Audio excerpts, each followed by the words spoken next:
소강절은 중국 역대 최고의 신통한 역술가라 불리는데요.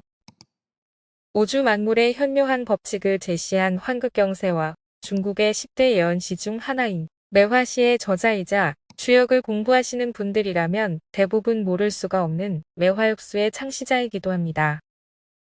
중국 역사상 최고의 역술가라 손꼽히는 만큼 그에 대한 몇 가지 신비로운 일화들이 역사책이나 민간 서적의 기록으로 남겨져 전해지고 있다고 해요. 그럼 소강절의 신기한 일화들을 같이 보시겠습니다. 1. 소강절의 사원. 명나라 경태연간에 낙양의 두 농부가 돌 한 개를 놓고 관청에서 다투고 있었다. 당시 낙양의 행정을 맡던 관리의 이름은 우정세였는데 두 농부는 그에게 이렇게 얘기했다. 이 돌은 제가 밭을 갈다가 찾은 것이니 제 것입니다. 아닙니다. 이 돌은 제 땅에 묻혀있던 것이니 제 것이지요. 그 모습을 본 우정세는 어째서 보잘것없는 돌 하나를 가지고 관청에까지 와서 이렇게 다투는가 하는 생각이 들어 참으로 이상하다고 여겼다. 우정세는 그 돌을 천천히 살펴보다가 사람들을 시켜 그 돌을 들어 올려보라고 하였다. 그런데 그 돌에 한 글귀가 새겨져 있는 것이었다. 명나라 경태연간의 을해년에 정부관원 우정세가 나를 위해 이곳에 집을 짓는다. 우정세는 그 돌에 새겨진 문장을 보고는 깜짝 놀랄 수밖에 없었다.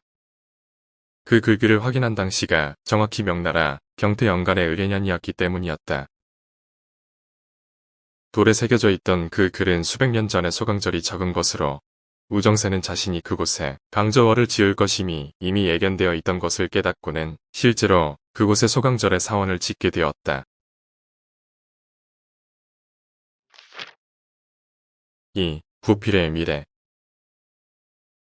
북송의 대신이었던 부필은 관직에서 물러난 후 낙양에서 살고 있었는데 그는 소강절과 친분이 두터운 사이였다. 부필은 평소에는 다른 사람들과는 왕래를 전혀 하지 않고 지내면서 문지기에게 이렇게 일러두었다. 소강절 선생께서 찾아오시거든 새벽이든 밤이든 언제든지 내게 알려주거라. 그러던 어느 날이었다. 소강절이 부필을 찾아왔다. 당시 부필의 거처에는 부필과 소강절을 제외하고는 아무도 없었다. 그런데 소강절은 대뜸 부필에게 이렇게 말했다. 의자 하나를 더 준비해 두십시오. 그의 부필은 사람도 없는데 왜 의자를 갖다 놓아야 하는지 물었고 소강절은 이렇게 대답했다. 오늘 정오에 녹색 옷을 입은 청년이 흰 말을 타고 반드시 당신을 찾아올 것입니다. 비록 당신이 병에 걸려 몸이 아픈 상태지만 잘 버티고 있다가 그를 꼭 만나야 합니다.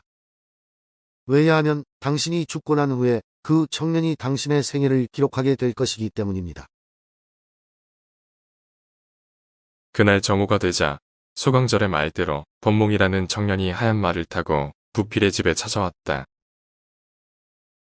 그리고 실제 10여 년 후에 범몽은 조정에서 역사를 집필하는 관직을 맡았고 유릉실록과 부필전을 집필하였다.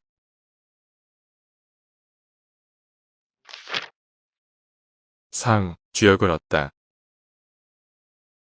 나른한 오후에 어느 날이었다. 소강절이 편안하게 쉬면서 점심시간을 보내고 있었는데 갑자기 쥐 한 마리가 침대 앞으로 지나가는 것이었다.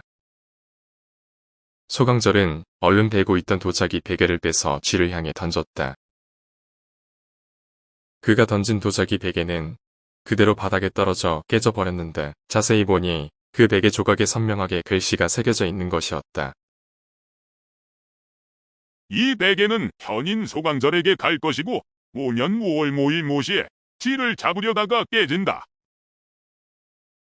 소강절은 글귀를 보고는 너무 놀라 급히 그 베개를 팔았던 가게로 달려가 베개 장수에게 방금 있었던 일을 이야기하였다.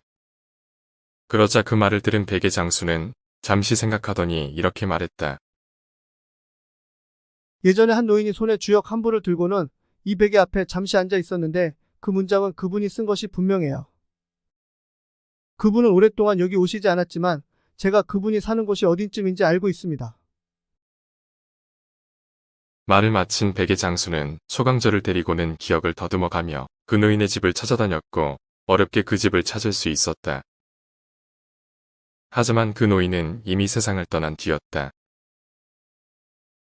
그러나 다행히 그 가족들은 아직 그 집에 살고 있었고 소강절은 자신이 찾아온 이유를 이야기해 주었다.